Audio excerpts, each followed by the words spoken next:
After She got engaged, I handed in my resignation under the pretense of traveling. He raised an eyebrow and chuckled. Come back when you've had your fun.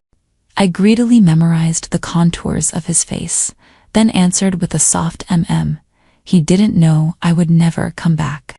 The moment he got engaged, my life was placed on a countdown by the system. At an elite social gathering, She casually draped an arm around my shoulders, introducing me with a calm and serious tone. This is my little sister. She wants to explore the world. I'd appreciate it if you all could look after her. The crystal chandelier above cast pure white light, illuminating the sharp lines of his side profile. As a friend, he had done everything he could, but I was selfish and disgraceful. She would never know the real reason for my resignation. I had fallen in love with him.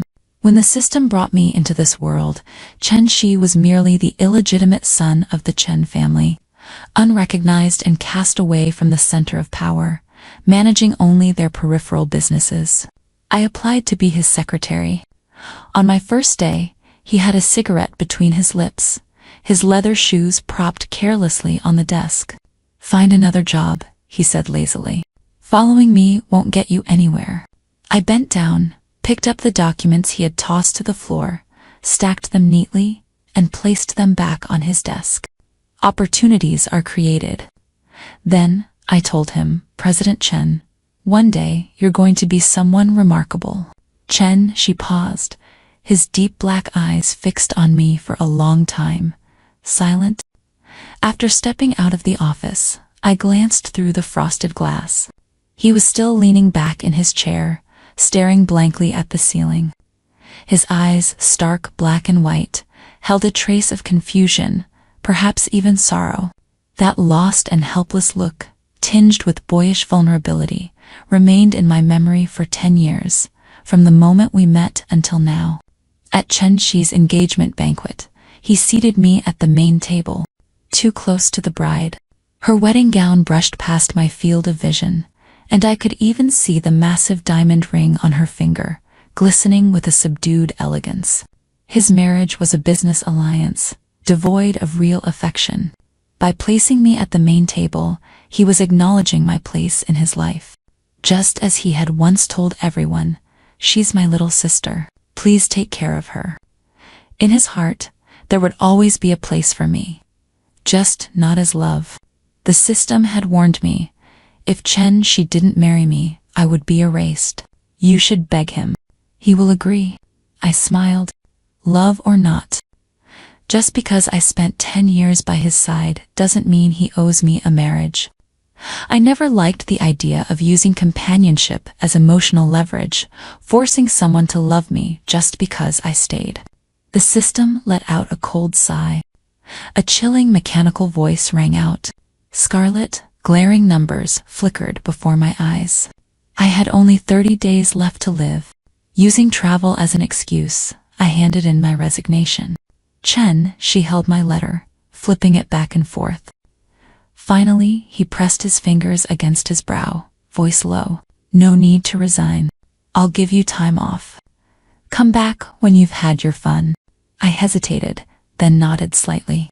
Maybe I looked so pale that even he noticed something was wrong. His voice softened. You've worked hard these past years. Get some rest. There will always be a place for you in the company. I smiled and answered, okay. He stepped closer, raising a hand to touch my face, and sighed. You've lost weight again. His voice carried a rare gentleness. Take care of yourself.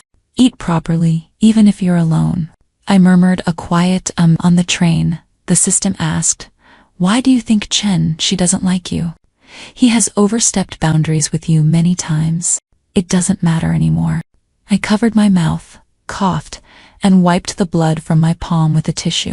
Tilting my head, I gazed out the window, eyes filled with faint starlight. I'm going to Dali, I murmured. They say it's beautiful there, filled with roses. Once, when Shi and I were handling business negotiations, we were rejected by a potential partner. That night, we huddled together under a bridge for warmth, shivering from the cold.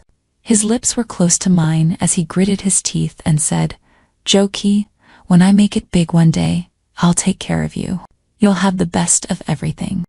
Wherever we go, you'll walk with your head high." The smile on my lips gradually faded. I swallowed the metallic taste in my mouth and suddenly felt a sense of regret. I love roses so much, I thought, but I've never once received a bouquet of red roses. Curled up in my seat, my eyes burned with unshed tears. When I get to Dali, I'll buy myself a whole bucket of roses. The brightest, most extravagant kinds of bright they could lift my spirits at a single glance. I slowly closed my eyes. Upon arriving in Dali, I had barely stepped out of the train station when I spotted a stiff young man in a wrinkled suit holding a sign waiting for me. I hesitated before walking over. He was an assistant to one of Chen Shi's suppliers in Dali. "Mr. Chen specifically instructed us to take good care of you." Chen Shi's business ties with Dali weren't particularly strong. Making such arrangements must have taken considerable effort. I stared at him for a few moments before declining gently. "No need. I'd like to explore alone. Miss Zhou, you don't have to tell Chen Shi." I smiled at him. "Just say I'm doing well, that I'm having a great time, no problems at all." In the final month of my life, I didn't want to be entangled with him anymore. Having spent 2 lifetimes being the obedient one, I figured I might as well taste recklessness before dying. During the day, when the bar was slow, I strolled through the small city with an umbrella in hand and stopped at a photo studio to take a picture for my own obituary. Letting my hair down, I applied some lip gloss and asked the editor to make my skin fairer, my features more delicate. With the corners of my lips gently curved, I gazed ahead, my smile warm and serene. The black and white photo was framed and held against my chest. As I wobbled out of the studio under the photographer's confused gaze, before transmigrating into this world, my death had been an accident oncoming car speeding toward me, taking my life in an instant. Now, knowing the exact day I would die and preparing for it in advance felt strangely surreal. At night, I swayed in the heavy scent of cheap cocktails, twisting my waist to the beat of the music. My arms brushed against strangers, and their hands sometimes brushed against me. I turned my head and flashed them a smile before continuing my reckless indulgence, lost between life and death. For this 1 month, I did everything I had once wanted, but had always been restrained from doing. And now, having done it all, I had grown tired of it. In the end, I simply lay on a rocking chair, gazing at the Kang Mountains and Ear Lake, waiting for death to arrive. "Chen," she called me once. His voice was gentle as he asked how I was doing. Before I could respond, a playful, sweet voice wind in the background. "You're ignoring me, even when you're on the phone." A chill spread through my veins. I could hear his helpless chuckle, his soothing murmurs, and the girl's dissatisfied pout. As warmth returned to my blood, my heartbeat steadied. I smiled. "I'm doing well." "Chen," she hung up in a hurry. I gripped my phone, staring blankly at the green waves in front of me. Before the engagement, Chen she hadn't even known. It had only been half a month. I once heard that when soulmates meet, they fall in love instantly. 3 days to confirm a relationship, a week to be inseparable, tangled in passion. I never believed it before. But now, I had no argument against it. My health was deteriorating rapidly. I could feel my life force slipping away with each passing moment. My blood flowed beneath my skin, yet my entire body was cold to the bone, a piercing chill that seemed to seep into every cell, screaming in agony. 50 meters from the bar stood a stone bridge, lined with vibrant red roses, their fragrance lingering in the soft Dali breeze. Beneath the bridge, a rushing river carried withered petals. This was the place I had chosen to die. I didn't want to die in a hospital, hooked up to tubes, lying alone in a stark white bed, waiting for the inevitable. One day, I received a package from Chen Shi. Inside was a beautifully wrapped box of wedding candies, and a crimson invitation bearing his and his bride's names. Nestled in the purple, gold-embossed box was an assortment of dark chocolate. I wiped the blood from my lips, tore open a packet, and placed a piece into my mouth, letting the lingering taste of iron mix with the bitter richness of chocolate. Bitter, yet smooth.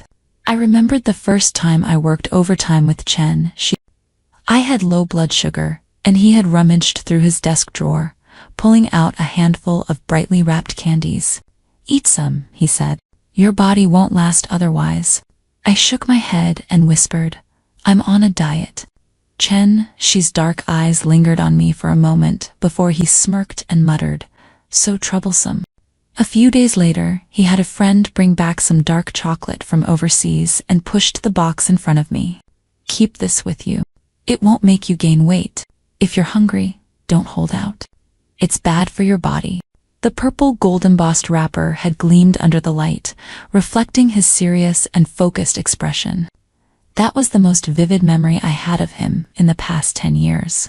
For the first time, I felt that I truly existed in this world, that someone cared about me, that I could experience joy, anger, sorrow, and happiness, that I was living as a real person, not just a puppet bound by fate, forced toward an inescapable end.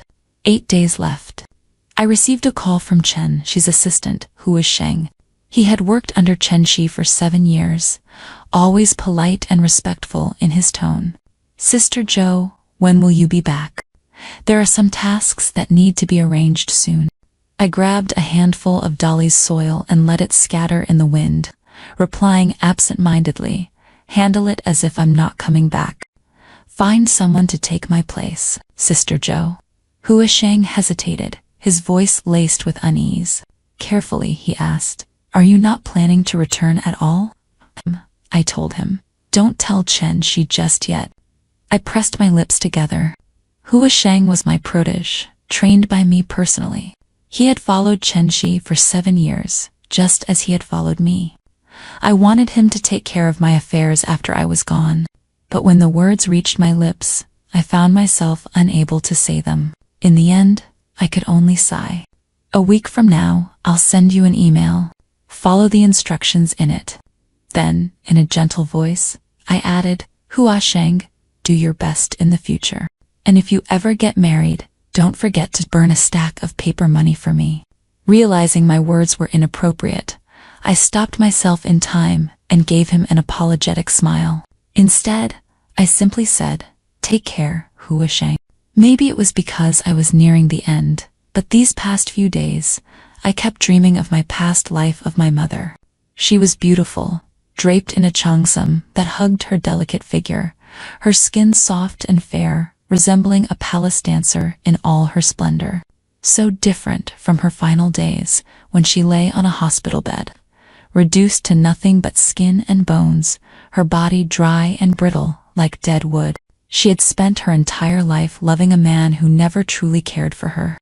The man she willingly became a mistress for, the man she sacrificed everything for, never appeared at her bedside. No matter how many times she called him, no matter how hoarse her voice became from crying, begging him to see her one last time, all he left her with was a single, chilling sentence. "You deserve to die. You and your daughter both. It's better if you're gone. All you do is bring harm to others." I had been peeling an apple beside her hospital bed when I heard those words. The knife slipped, slicing through my pale fingertip. Blood welled up. I wiped it away expressionlessly. She sobbed hysterically, while I simply watched in silence, finding it all absurd. I went downstairs to buy another apple, but before I could cross the street, the traffic light turned red, and a drunk truck driver slammed his foot on the accelerator without a second thought. Through the shattered windshield, I saw my own body being flung into the air, my face frozen in terror. My last thought before death was of that woman. Now that even I had abandoned her, how would she continue living? 3 days left. Perhaps it was a final burst of energy before death. Wrapping myself in a long shawl, my hair messily tied up, I dabbed on lip gloss and blush before aimlessly wandering the cobblestone streets. I saw a little girl staring longingly at a candy vendor's sugar figurines, tugging at her mother's sleeve. Her mother, looking weary and worn, knelt down and whispered tearfully, "Sweetheart, we need to save money for Daddy's treatment." I stepped forward, bought a pandu-shaped sugar figurine, and placed it in the little girl's hands. She clutched it timidly, her pale face tilting up as she called me, "Big sister." Her mother thanked me profusely. I watched them leave, then turned to head back, only to see the last person I ever wanted to see at this moment, Hua Sheng. When he saw me, Hua Sheng ran over excitedly. "Sister Joe, President Chen is inside. Let me take you in." I cut him off. "Why are you here?" "There's a forum being held here, and President Chen was invited," Hua Sheng explained, then hesitated before asking, "Sister Joe, where are you staying?" I checked all the lodging records in town, but I couldn't find your name anywhere. Bars weren't considered official lodging, and I had long forgotten whether I had even registered. I pulled my shawl tighter around myself and said slowly, "Hua Sheng, can you not tell anyone that I'm here?" "Not tell who?" A calm voice interrupted me. I fell silent instantly. It was strange just seeing Chen Shi again made my withered organs feel as if they were regaining warmth. Blood, which had been running cold, suddenly carried heat again, pulsing through my veins in sync with my heart. I stood where I was, tilting my head up to look at him quietly. After a month apart, he hadn't changed much. His suit was immaculate, his leather shoes polished to a shine, and his tie knotted neatly at his chest. Still dazzling, still full of vigor. His brows furrowed as he looked at me. "Why have you lost so much weight?" "Haven't been eating properly?" I shook my head. "Maybe it's just the climate here." "You haven't gone to a hospital." "There's no need. I'm fine." He raised his hand, about to touch my head, but I tilted away. His arm paused mid-air before he withdrew it as if nothing had happened, offering a small smile instead. "When do you plan to come back?" "In a couple of days." I lowered my head. "I really like it here. I want to stay a little longer." He nodded slightly. "That's good. You should relax." Something seemed to cross his mind, and a gentle light flickered in his eyes. "When you get back, your sister-in-law and I will treat you to a meal." The streets of Dali carried the fragrance of flowers in the air. I easily picked out the scent of roses. I loved roses because that woman loved them. At her most radiant, she would twist her waist gracefully and tuck a bright red rose behind her ear. And because of that year, when Chen Shi had just returned to the Chen family, amid the silent stares of those who resented but didn't dare speak against him, he had reached out and snapped off a corolla red rose from his eldest sister's prized flower pot. Leaning against the table, he had smiled at me and beckoned, "Joe, come here." Then, he had tucked the rose behind my ear, bold and direct, displaying his favor for me in front of the entire Chen family. At that moment, I had dared to fantasize. Perhaps I could really marry him and stay by his side forever. I tightened my shawl around myself and asked softly, "And you? How long will you be staying?" 3 days? He reached out, brushing his palm against my forehead. Despite my attempts to dodge, feeling the coldness there, his brows knitted together. "Are you sure you're fine? Why are you so cold?" Chen Shi studied me for a moment, his voice deepening. "When we get back to the capital, I'll arrange a full checkup for you." I didn't refuse. Chen Shi stepped forward and effortlessly lifted me into his arms, placing me onto a stone block to sit, rest for a bit. "Then take me around town. How about that? Show me your favorite place in Dali." Just as my muddled brain was about to think of an excuse to leave, his warm, teasing words interrupted my thoughts, pulling me back into torment.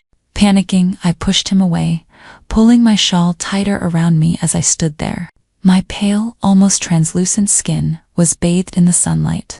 "Chen Shi, do you realize you're married? We shouldn't be like this anymore." Chen Shi paused for a moment before straightening, his expression neutral. "Whether I'm married or not, Joe, you will always be the most important person to me." always. An eternally important person. One without the ties of blood or the bond of marriage. In an adult's world, those words should never coexist. I looked up at him, tall, refined, still wearing that small, teasing smile, and suddenly, I didn't feel like playing dumb anymore. So, I asked him, Chen-shi, do you know that I like you?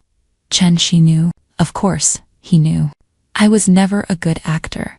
I couldn't hide my emotions, couldn't mask the overwhelming love I felt for him. It had always been there, plain as day, in every gesture, every glance. In the words I never finished speaking, and in the words I held back entirely. He had always known. He just never responded. His hand clenched into a fist. His mouth opened slightly, but he didn't say a word. I looked at him and spoke softly. Since you know, Chen-shi, please don't appear in front of me again. Give me time. Let me rest. Let me forget my feelings for you. Can you do that? Chen-shi left. The empty street was filled only with the scent of roses and the distant chatter of children. A metallic taste rose in my throat, and the familiar temps of blood flooded my senses. Gradually, I regained awareness of my limbs and veins, my existence. I had lied to Chen-shi. I never wanted to forget him. My love for him was the only thing that made me feel alive in this foreign world. It was what tethered my soul, what reminded me I was still human. Not just a creature crafted from code, existing only to fulfill a predetermined mission. Once the taste of blood faded, I leaned against the wall for support and slowly made my way back to the bar. 2 days left. At dawn, I crouched in a field of roses. A hand patted my head. It was the bar owner's son. Innocent and straightforward, his skin was tanned from the sun, and when he smiled, his teeth gleamed bright white. He was at that pure, ambiguous age, didn't want to leave him with any psychological scars. Dropping the trowel, I stood up with some effort and took a few steps back, expressionless. What is it? He hesitated, then extended his arm, revealing a steaming bun. I saw you up early, and you haven't had breakfast yet. I bought this for you. Thank you, I said with a smile. But I don't need it. At least eat a little. Not eating isn't good for your body. I have someone I really like, I interrupted. I won't ever like anyone else in this lifetime. Bending down, I plucked a rose. Stay away from me. It'll be better for both of us. He fled quickly, his eyes filled with heartbreak. The bun lay abandoned on the ground, its warmth slowly dissipating into the scent of roses. I picked it up, stared at it for a moment, then tossed it into the trash. Wrapped in my coat, I returned to the bar. The moment I stepped inside, I felt that something was off. The usual clatter of dishes and glasses was gone. The boss lady's booming voice was absent. Everyone was quiet, sneaking fearful glances at the bar counter, where a man was playing with a glass of blue cocktail. Chen-shi. Beside him, Hua Sheng looked tense. I froze for a moment before walking over, confusion in my voice. Why are you here? Chen-shi looked up at me and smiled. Zhou Hua Sheng said, You don't plan on coming back. His voice was gentle, but for some reason, it sent a shiver down my spine. The silence around us was suffocating. I pulled my coat closer. Let's talk in my room, I said. Not here. The small, shabby room was lined with damp moss on the walls, the air thick with decay and the scent of something withering. She sat on the single bed, glancing around before curling his lips into a faint smirk. If you're not going back, do you plan on living here? I handed him a disposable cup of water. It's fine. It's livable. She scoffed but said nothing. His attitude, however, was clear. He seemed agitated, his usual composure and gentlemanly demeanor nowhere to be found. He didn't even bother to hide the impatience and distaste in his tone. Taking a deep breath, he asked me seriously, Why won't you go back? I don't want to. I cradled the paper cup in my hands. I've worked for so many years. I just want to take a break and relax. I can give you time off. She's voice tightened with restrained anger. Zhou, the Chen family empire, We built it together. You can't just walk away. His words were sincere, his gaze earnest. He was genuinely trying to convince me to stay, but I only felt exhausted. Did he really need to tear down my last shred of dignity before he was satisfied? I looked up at him. Chen Shi, do you want me to stay and watch you and your wife live happily ever after? I didn't. I cut him off. Let me tell you, I can't do that. And your wife won't allow me to stay by your side either. Let me go, Chen Shi. It's better for both of us. Let me die in peace. Let me inhale the thick, intoxicating scent of flowers as I end this unwelcome existence of mine. Chen Shi fell silent. After a long pause, he straightened his back and reached out, gently brushing my hair. His voice held a trace of helplessness. Joe, you are the most important person in my life. As long as you ask, I will give you anything. 10 years? How many 10 years does one get in a lifetime? Are you really willing to throw away everything we've been through? How noble his words sounded, as if I were the one being cruel and heartless, while he lowered himself to a pitiful position, begging for my sympathy. No wonder he had single-handedly defeated 3 corporate giants at a bidding meeting with just his words, rising to fame overnight. I tilted my head back, my gaze following the sharp line of his jaw, up to his chiseled profile, and finally landing on those deep, water-laced eyes. He was looking at me, eyes filled with tender emotion. I found it ridiculous. Leaning closer, I enunciated each word clearly. Chen Shi, do you really not understand what it means if I go back? What it means if I stay by your side? You know perfectly well I love you. You also know that as your secretary of 10 years, my position becomes unbearably awkward the moment you get married. And yet, you pretend not to see, not to hear, acting as if you don't understand. Instead, you blame me for being heartless. A thought absurd, yet undeniably crept into my mind. He knows everything. He's just playing dumb. He doesn't want to give up the benefits of his arranged marriage, but he also doesn't want to lose my gentle, devoted companionship. He's waiting for me to break my own moral compass, to throw away my self-respect, to crawl at his feet and surrender. I stared into his eyes and whispered, Chen Shi, if you want me to stay forever, in what capacity would that be? A sister with no blood relation? A secretary closer than a wife? Or, I smiled, your hidden mistress? Chen Shi's face turned deathly pale in an instant. For the first time, panic flickered through his usually impassive eyes. He really had thought of it that way. He wasn't as noble as I once believed. A laugh escaped my lips. Gathering all my strength, I raised my hand and slapped him across the face. His head tilted from the force, his expression momentarily blank, as if he were truly innocent.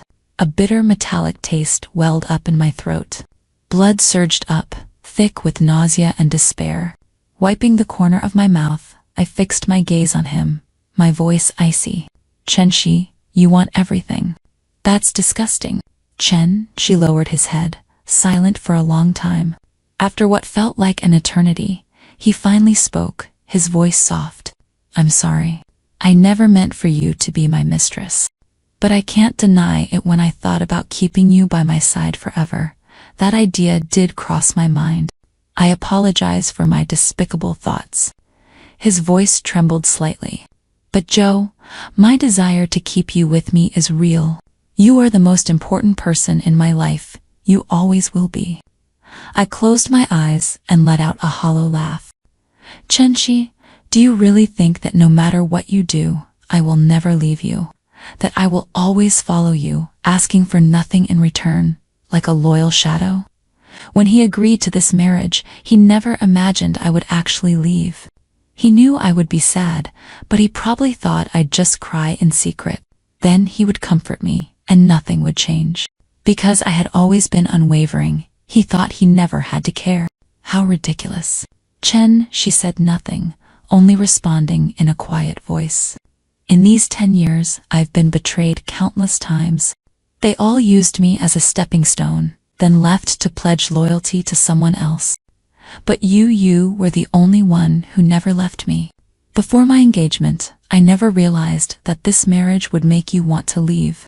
Joe, if breaking off the engagement means you'll stay, I can do that anytime.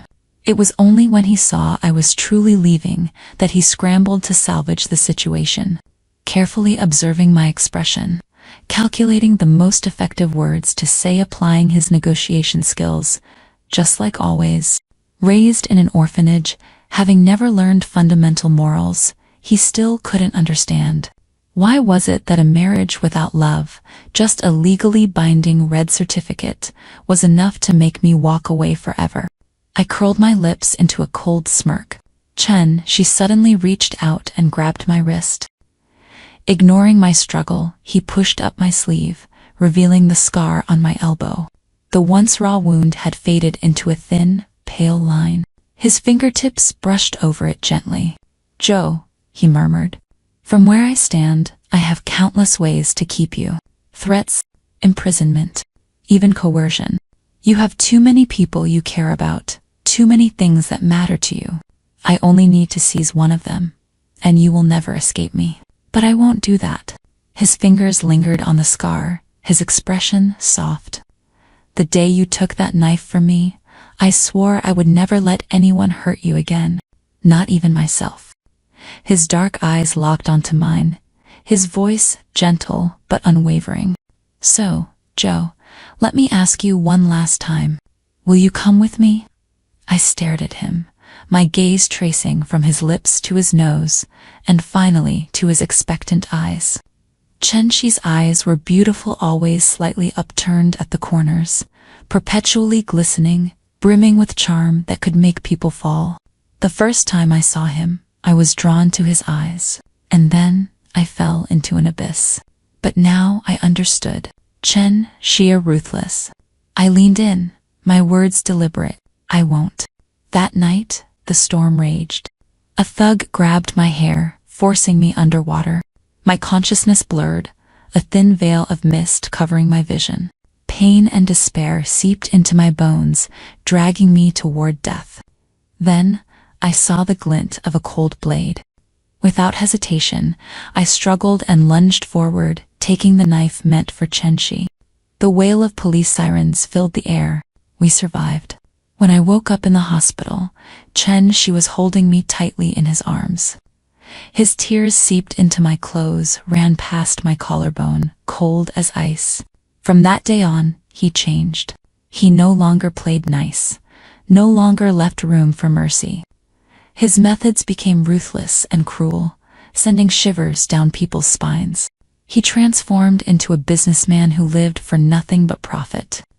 When he announced his engagement, he had told me, "The Zhang family has deep roots abroad. I need their power to climb higher."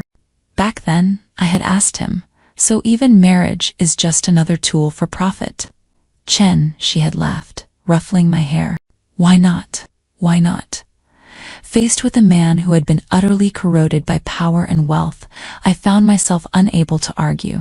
My naive ideals were nothing more than childish make-believe.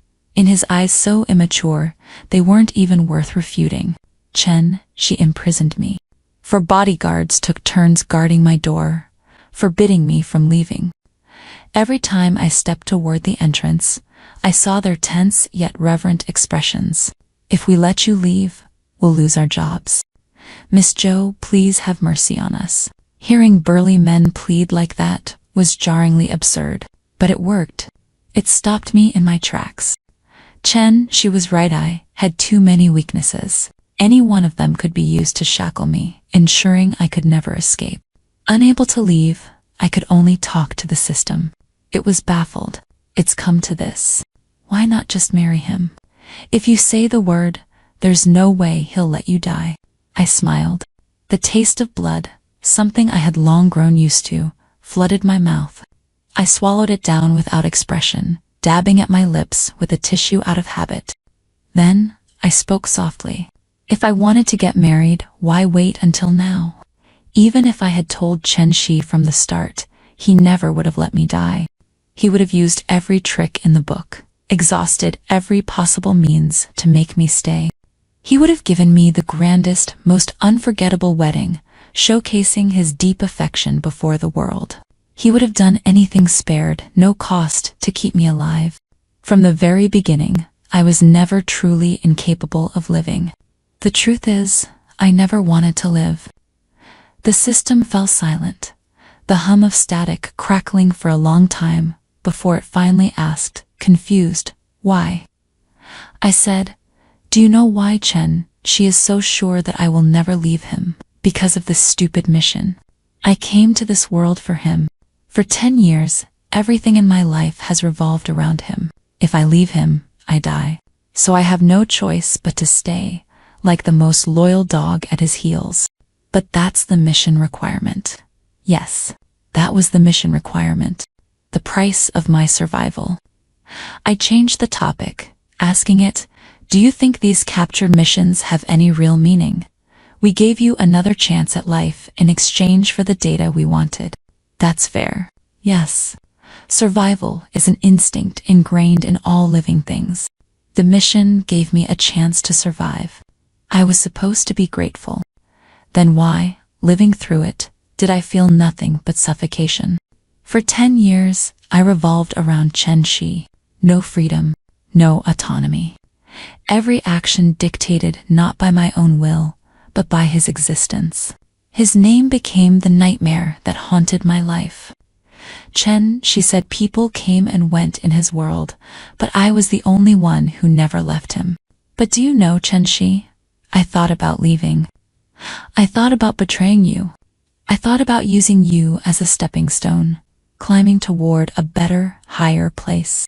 But that was all it could ever be, just a thought. Because this life was never mine to begin with. I had no choices except to follow you. I despise this existence. Rather than spending the rest of my life without dignity, without freedom, without choice, I'd rather choose death. A long silence passed before the system whispered, "But no matter what, living is the most important thing. As long as you're alive, there's always hope." I know. I chuckled softly. That's why, at first, I hoped Chen Shi would choose to marry me on his own. I hoped I could mean more to him than just a business calculation. I hoped that his love for me would be enough to make me surrender to this pathetic fate. But in the end, I was disappointed. Even in this lonely world, I still never received a love that was truly pure. I'm tired.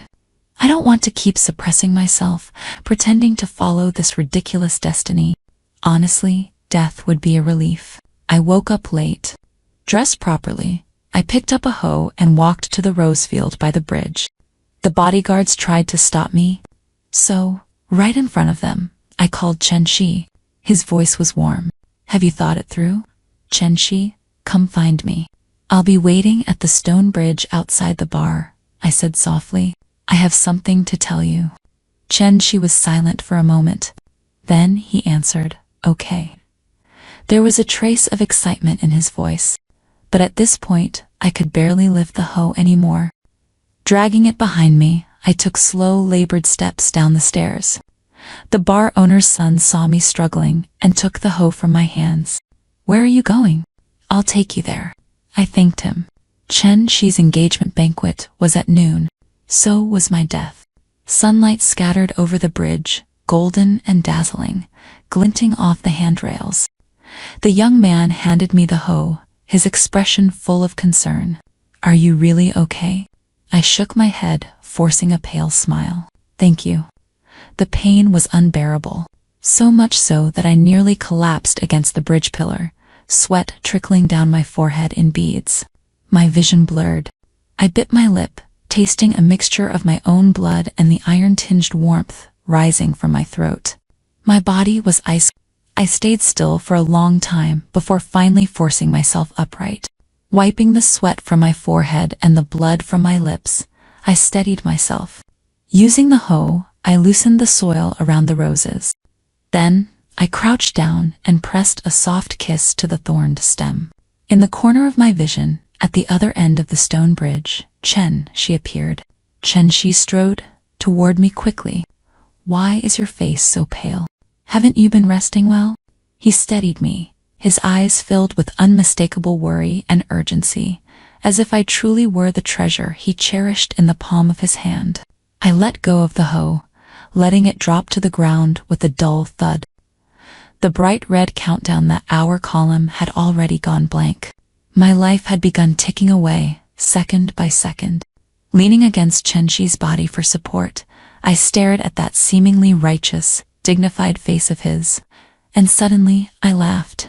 No one knew better than I did what kind of cold, ruthless heart lay beneath that beautiful exterior. Softly, I spoke. Chen-Shi, do you know? These past 2 days, I've been regretting ever getting close to you. You are selfish, despicable, shameless. Every bit of kindness given to you, you turn into a bargaining chip, a tool to be used. Chen-Shi froze. What did you just say? Straightening up, I lifted my chin slightly against the breeze, looking him in the eye. I said you are shameless, vile, and utterly rotten inside, no matter how high you climb. If I had another chance, I would never meet you again. Never. The mask of composure on his face cracked. His entire expression contorted into something hideous. He grabbed my shoulders and shook me. Ki, you've always known what kind of person I am. I am selfish. I am cold. I am ruthless. But I have never used those methods against you. If I hadn't been ruthless, I wouldn't have survived this long. Ki, you of all people should understand that. Why are you condemning me? Why are you leaving me too? The corners of his eyes turned red, and he clung to me desperately, pressing his chin against my shoulder. Tears slipped down, soaking into my clothes, just like that day, years ago, when I had shielded him from the blade. We've been through so much together, Joe. Why are you denying everything between us? You are so important to me, so important that I would do anything for you. Why must you be so cruel to me? Cruel, Chen-Shi. They don't tear flesh. They don't break bone. How could it compare to the agony I've endured under fate's relentless torment? I had nowhere else to direct my hatred toward the system, toward my meaningless existence, so I took it out on you. After all, you are not innocent either. My voice suddenly softened. Patting his shoulder lightly, I asked, Chen-Shi, then, will you marry me? His body stiffened perhaps. In that instant, he was weighing the pros and cons. I smiled slightly, cutting off his thoughts before he could respond. No need to answer me right away. Take your time. Swallowing the blood rising in my throat, I glanced at the bottom right corner of my vision. The numbers were approaching 0. Let me be alone for now, Chen-Shi. Go back. Think it over carefully. Make all your arrangements before you come find me. I will always be here waiting for you. Always. The word slipped past my lips, laced with the taste of blood. It echoed against the flashing red numbers in my eyes. I gave Chen-Shi a fragile, fleeting dream, one he could cradle in his hands, cherishing it like a treasure, until the day that dream shattered. Chen-Shi left. His clothes were disheveled, his neck and shoulders still speckled with the blood I had coughed up. He was too flustered to even notice. He would marry me. His feelings for me were real. He just needed to think, to weigh the pros and cons, to calculate the gains and losses. But I didn't need love that had to be weighed. Leaning against the bridge pillar, blood seeped from my lips, trickling down my neck, soaking into my clothes. Chen-Shi's expression would be quite something when he found out I had died, wouldn't it? He would break down. He would cry. He would grieve. He would regret leaving. Regret hesitating for just that moment. And that regret would last his entire life. This wasn't revenge. I didn't hate Chen-Shi. I simply hoped wickedly, selfishly, that no matter how many lovers he found after me, no matter how many times he moved on, he would never erase me from his heart, even if it was regret, even if it was hatred, even if, in the dead of night, a wry smile curled at my lips. I thought of my mother, the woman who shamelessly inserted herself into another person's marriage. In the end, I was no different from her. Staggering, I stepped onto the edge of the bridge. The river beneath surged violently, the wind carrying the scent of roses. I loved red roses the most. If no one gifted them to me, that was fine. I could buy them myself, keep them by my bedside, fall asleep to their fragrance. Fate tried to strip me of my dignity, tying my worth entirely to Chen Shi. I couldn't change that. But it didn't matter. I could choose to stand here, to die as a human, not live as a dog. The countdown had only 10 seconds left. I spread my arms wide, bathed in the scorching sun and the crisp wind, facing the rushing river, the swirling sand. I smiled and jumped. Let me have one last dream, one I will never wake from. A dream where I am free, passionate, walking openly beneath the sun. No longer for anyone else, only for myself. To learn, to read, to love, to debate, to compete, to see the world, to sing whatever song I wanted to sing. No system, no mission, no strategies. No life that could be erased at the snap of someone else's fingers. A life where I would live fiercely for myself alone. Epigraph. The scene outside was a chaotic mess. Police swarmed the area. I stood on the outskirts of the crowd, listening to the murmurs, brows furrowing as I turned to Hua Sheng. What did they say? Who died? Hua Sheng's face went deathly pale. He dropped to his knees, hands covering his eyes, his fingers trembling as fat tears spilled through the cracks. I stared at him in confusion. Why was he crying? Who died? Zhou Qi. Impossible. She couldn't be dead. She just couldn't. Like a madman, I shoved past the barricade, running toward the bloated, waterlogged body fished out of the river. The white sheet was lifted, a face swollen, pale, grotesquely deformed by the river, yet terrifyingly familiar. I stumbled back a few steps, collapsing onto the muddy ground. My palms scraped against jagged rocks, splitting open, blood seeping out. But I didn't care. Muttering numbly, I said, "She was always a little chubby. Now she just looks worse. Wake up, will you? I won't mind. I won't mind, okay?" I had lost all sense of self, crawling toward her, my trembling fingers brushing against her cold, lifeless face. Uncontrollable tears streamed down my cheeks. I cradled her head against my chest and howled at the sky. That day was chaotic. I cried like a child, gasping until I nearly passed out, my mind ringing endlessly. Eventually, I collapsed onto her body and blacked out. When I woke up in the hospital, the first thing that left my lips was her name, Zhou Qi. Then, I saw the delicate hand passing me a glass of water. My heart loosened. Taking deep breaths, I told her, "I just had a dream. I dreamt that you died. Isn't that ridiculous?" The hand holding the cup froze. Hua Sheng stood at the foot of my bed, his lips slightly parted, as if he wanted to say something, but didn't dare to. Something felt wrong. I turned my head. Zhang Yan, There was no Zhou Qi in the hospital room. Crash. The glass slipped from my hand, shattering on the ground, its shards stabbing straight into my heart, drawing fresh blood. Zhang Yan spoke softly, apologetically. "Secretary Zhou, she took her own life." "Chen Shi, don't be too sad." "Sad?" I laughed. "No, I'm not sad." Biting down on my already bleeding lip, I trembled as I spat out my words. "I won't be sad for her. Suicide."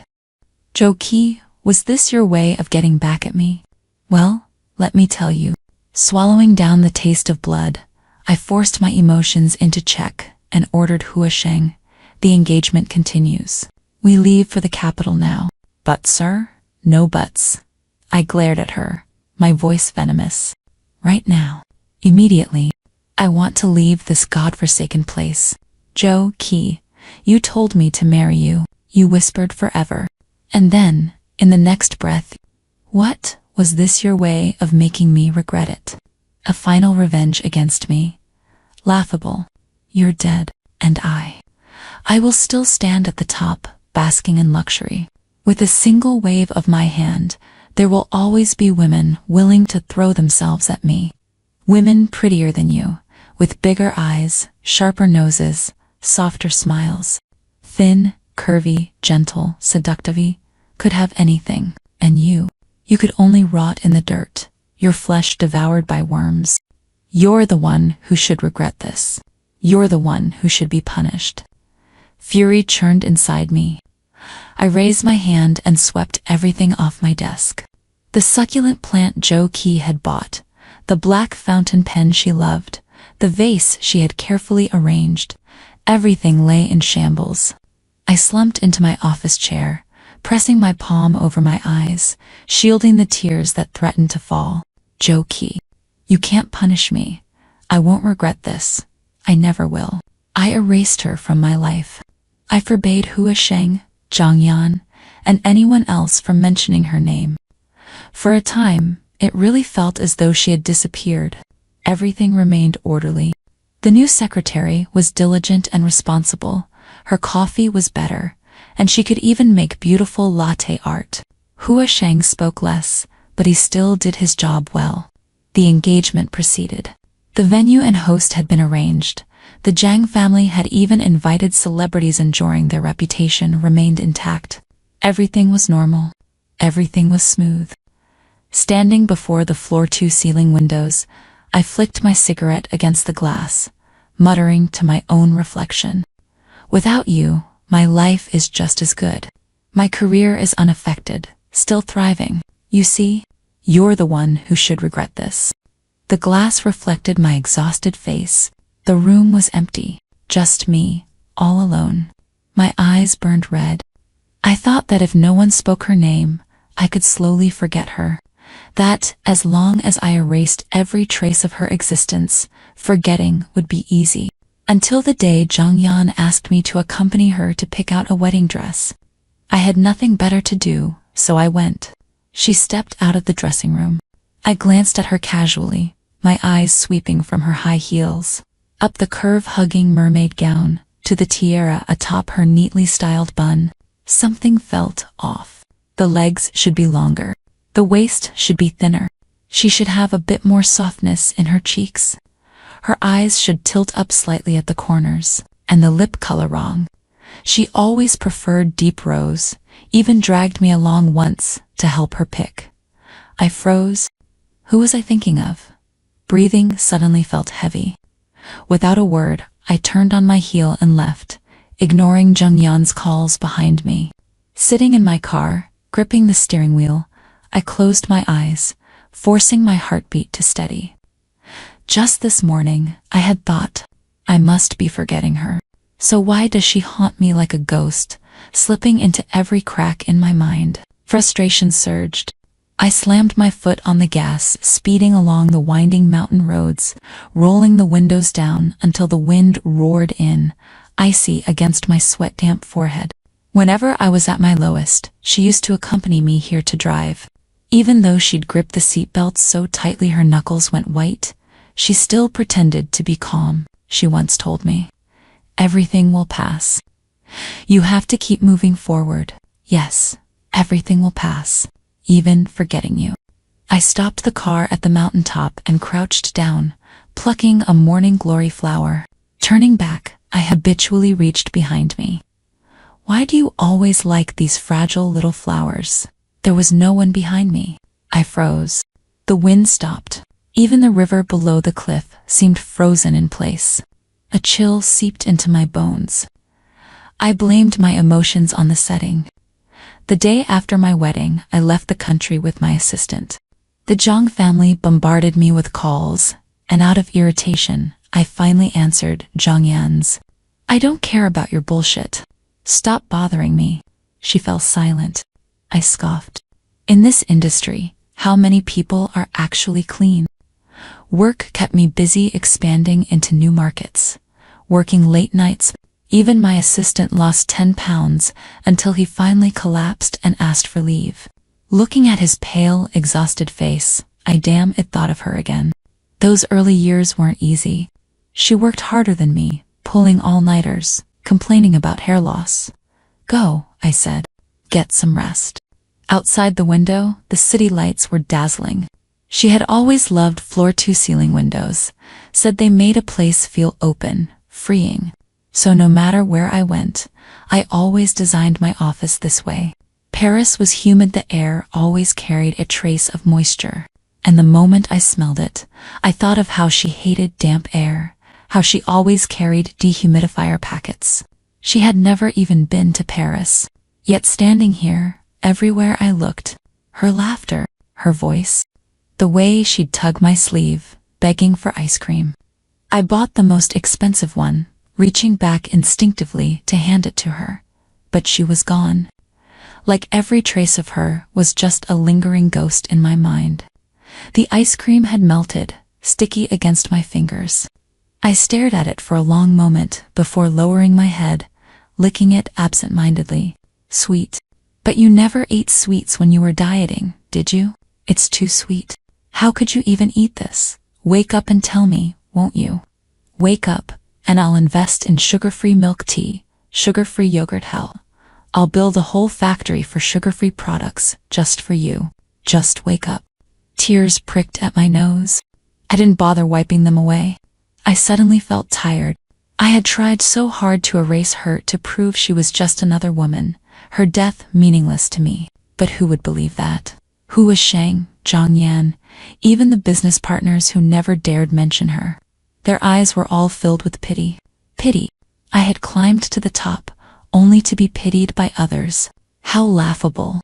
I crouched down, clutching my chest.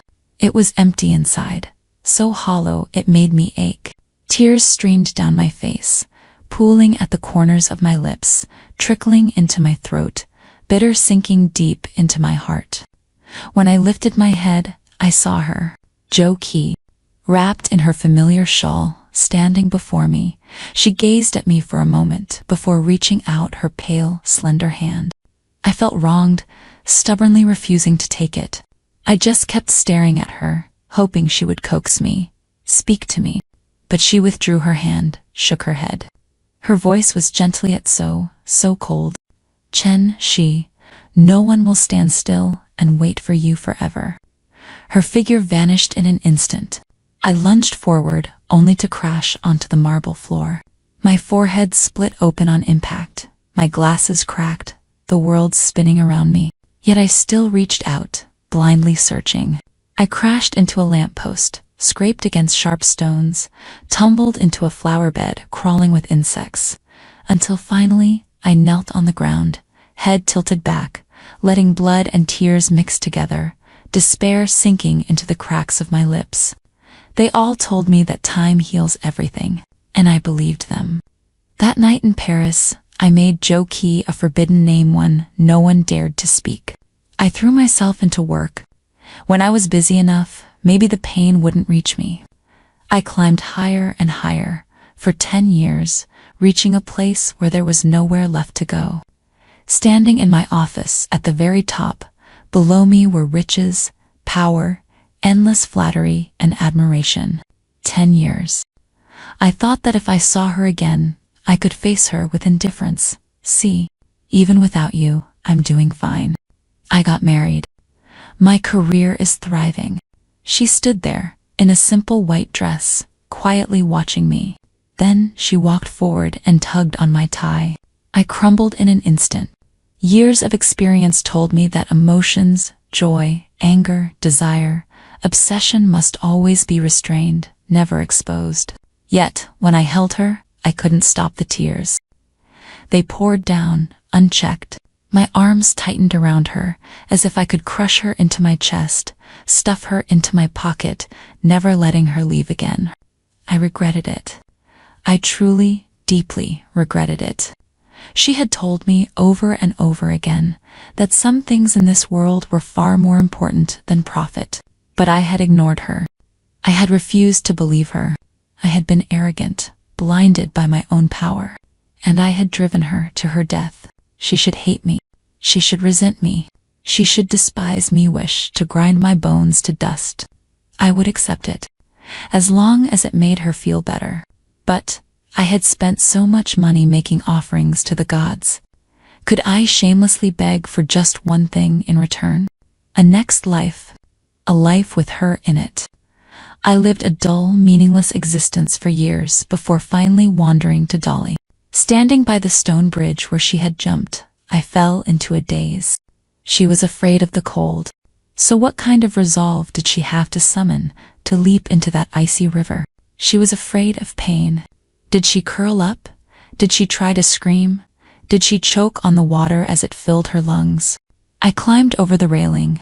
Looking down, I saw the rushing currents, the swirling white foam carrying rose petals downstream, the jagged rocks beneath, and in my mind, I saw her again. Her eyes gently closed, lips curved in a faint smile, her arms stretched wide, and then she fell. I stepped forward. For a moment, weightlessness struck me, dizziness washing over my senses. 10 years. I had lived alone in this world for 10 years. Time hadn't faded my feelings.